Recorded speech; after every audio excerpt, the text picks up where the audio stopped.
dia faly miarabanao indray manatrika izao fampianarana izao. So fampianarana izao moa dia miompana manokana amin'ny hoe fanjakan'Andriamanitra. Izay tsinona fa ny teny rehetra, afatra rehetra, foto-kevitra rehetra ary indrindra toe-tsaina manontolo izay mitoetra manoloana ny Baiboly raha mamaky azy tsika manomboka hatramin'ny Genesis juska hatramin'ny Apokalipsy. Tsy niova mihitsy izany afatra izany ao anatin'io Baiboly io. Ary tsy niala mihitsy tao amin'ny boky rehetra nolazainy ny Baiboly izany afatra momba ny atao hoe fanjakan'Andriamanitra izany. Ary izany indrindra no mahatonga anay mitety an'ity Madagasikara ity, manambara sy mampianatra an'izany izay natomboka tamin'ireo mpanompon'Andriamanitra rehetra, ary amin'izao ankehitriny izao dia izao atao antsary na hoe rakitsary izao izy. Koa dia izany no hiarabananao, izany no hanononana ny fahatsarana sy ny fahasoavan'Andriamanitra rehetra ao aminao. Ho aminao anie mandritra ity fotoana ity ny fiadanan'Andriamanitra rehetra, ary ilay fahasoavana tsara indrindra omeny Kristy Tompo anie. Ameny ny fiainantsika eo am-pianona sy ampijerena izao afatra na fampianarana izao. Mialohan'ny irosontsika ao anatin'ny fampitana ny afatra dia mety eza hiaraka hivavaka amiko ianao. Kristy Tompo Andriamanitra velona, andrina ny fiadanana tompony tompo mpanjaka ny mpanjaka. Ianao ilay nolazaina sy manana ny fahefana rehetra ny an-danitra ka hatrety an-tany. Ianao ilay nahambara ny ten'Andriamanitra ka i Petera dia nilaza manao hoe iny Jesosy anombonareo iny dia nataon'Andriamanitra ho tompo sy Kristy. Izany no milaza fa ny fahefana rehetra dia efa tanteraka ao aminao, ary ianao no mitondra sy mitantana izany. Koa dia omena voninahitra anao ankalazaina anao ary isaorana eny anaranao masina. Apetraka fenao am-pelatananao ary izao fotoana izao. Asandatra ianao Tompo, ianao no asandatra eto amin'ity toerana ity. Ny fahatsaranao no deraina sy ankalazaina eto, ary fa indrindra ny voninahitra ao no ambara ho ren'ny olona rehetra eto amin'ity tany ity. Ny amin'ny anarana Kristy Jesosy. Ijery ten'Andriamanitra avy hatrany isika ao amin'ny bokin'ny Hebreo. Ny bokin'ny Hebreo toko voalohany ny andininy voalohany hatramin'ny 7. Izao nivakin'izany teny izany amin'ny anaran'i Jesosy. Rehefa nampitenen'Andriamanitra tamin'ny razana fahiny mpaminany tamin'ny andro samihafa sy ny fanao samihafa, dia amin'izao andro farany izao kosa no nampitenenany tamintsika ny zanany, izay voatendry no mpandovany zavatra rehetra. Izy naharina izao tontolo izao, izy koa fa mirapiratany ny voninainy sy ny endriny tenany indrindra, ary miazona ny zavatra rehetra amin'ny herin'ny teniny. Ary rehefa nanao fanadiovana afaka ny fahotana izy, dia nipetraka teo amin'ny tanana ankavanany lehibe any amin'ny avo. Amen. Izany teny izany no mampafantarantsika fa maro ny fifandimbiasa ny vanim-potoana teto ambony tany. Maro koa ireo olona nampiasainy ny vanim-potoana samihafa ny teny sy nanambara ny amin'Andriamanitra. Maro zany ohatra, taka ny tamin'i Mosesy, taka amin'ny andron'ny Noa, taka amin'ny andron'ny Adama. Fa ny Baiboly dia milaza amintsika ankehitriny fa amin'izao andro faran'izao, izany hoe andron'ny fiangonana, dia ny zanany no nampoteneniny. Satria nahoana? Izy no manana ny endrik'Andriamanitra indrindra hoy ny soratra masina. Raha misy alahatra eo amin'ny vanim-potoana rehetra ireo olon'ny Baiboly izany dia mazava ny anambaran'ny bokin'ny Hebreo azy. Fa ilay atao hoe Kristy Jesosy, ilay tompony tompo sy mpanjaka ny mpanjaka, izy no nanana toerana tsara indrindra afaka nampahafantatra ny amin'ny atao hoe Andriamanitra. Ary rehefa nampahafantatra ny amin'ny ataon'Andriamanitra izy, dia nampahafantatra ny olombelona rehetra tamin'ny alalan'ny teniny izay rehetra mikasika sy ny lazaina ary afatra tsy miova ao anatin'ity Baiboly ity. Ny tompo Kristy tompo Jesosy izany io manana ny fahalalana indrindra ny amin'ny Andriamanitra io. Laza mantsy izy, tsisy mahalala ndray fa tsy ilay nidina avy any an-danitra hozy izy, ary izao ao aminy ary izy atao aminy koa. Dikan'izay dia izao manana ny fahalalana rehetra mikasika an'Andriamanitra ity Kristy ity, manana ny fomba rehetra ilazana amin'Andriamanitra ity Kristy ity, ka ny teniny no tsara indrindra hoenona sy arahana ary toerana raha ny Baiboly no jerena. Andeha ro jerentsika ny afatra nomeny Kristy. Iny minara ny tena afatra nampitondrain'Andriamanitra anty atao hoe Kristy Jesosy ity. Jerefantsika ny bokin'ny Matio. Ny Matio izay filazantsara nanambaran'ireo apôstôly sy ny soratan'ireo apôstôly ny amin'ny afatra rehetra izay nampitondrain'ny Jesosy azy. Ny tompo mantsy dia nafatra ny apôstôly ka nanao hoe mandana dia ampianarao ny olona rehetra izay rehetra nolazaiko taminareo.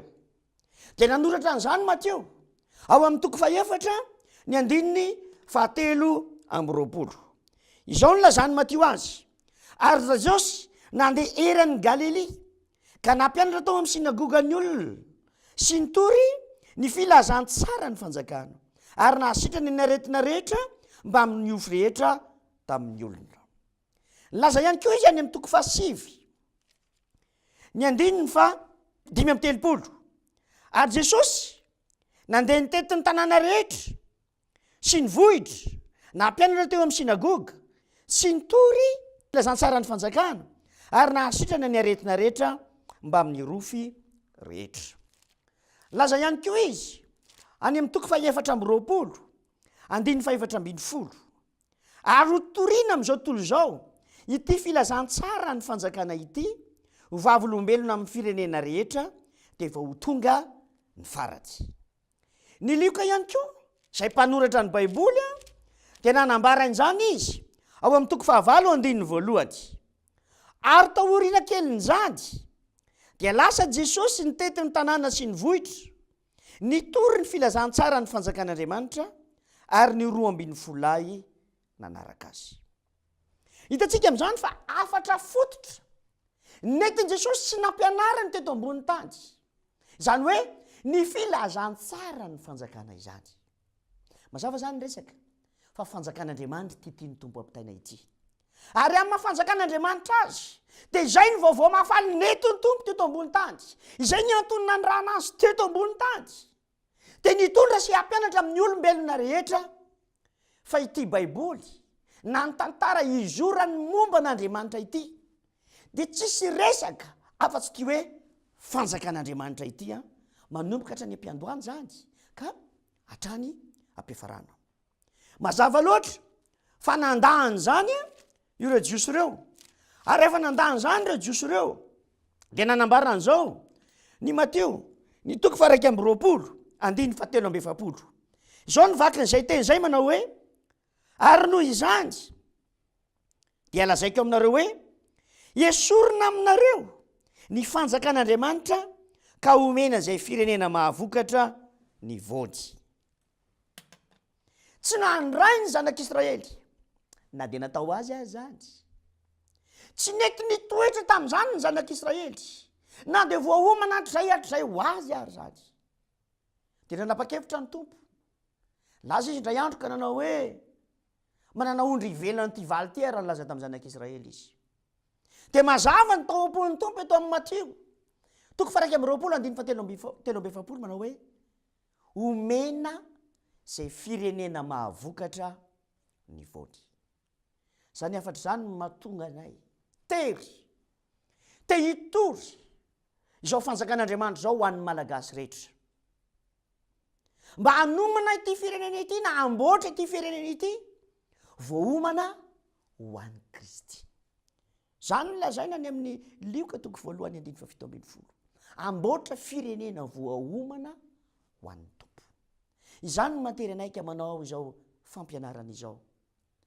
Hitetezanay an'ity Madagasikara ity, hitetezanay ny région rehetra, maro ny efa vita ary maro ny mbola tsy vita ihany koa. Hitondra zany afatra zany, ny afatra fototra na apetraky ny baiboly dia mazava ny fanjakan'Andriamanitra. Nanohy izany afatra zany ny apôstôly, tsy hoe nijanona teo amin'ny tompo irery zany fa ny apôstôly ihany koa dia nanohy an'izany afatra zany. Raha jerentsika ny asan'ny apôstôly toko 1 ny andiny 7 dia izao ny lazany soratra masina azy sady niseho koa tamin'ny famantarana maro tao aorian'ny Ijalia fa velona izy dia niseho tamin'ny 70 andro izy ary nilaza ny amin'ny fanjakan'Andriamanitra. Rehefa natsangana tamin'ny maty ny tompo nivezivezy nandritra ny 70 andro izy ny aloha ny Pentekosta ka rehefa nivezivezy nandritra ny 70 andro izy dia niafatra tsy niova, niafatra tsy niova, niafatra tsy niova napetrany tamin'ireo apôstôly dia tsisy afa-tsy ty hoe fanjakan'Andriamanitra ity. Ary ny apôstôly dia tsy niova tamin'izany teny zany, ny apôstôly dia nitohy nilaza n'izany teny zany. Asan'ny apôstôly toko 9:12 izao nilazany azy ary rehefa nino ny filopy nitory ny teny soa mahafaly ny amin'ny fanjakan'Andriamanitra sy ny anaran'i Jesosy Kristy ireo dia natao batisa avokoa na lahy na vavy.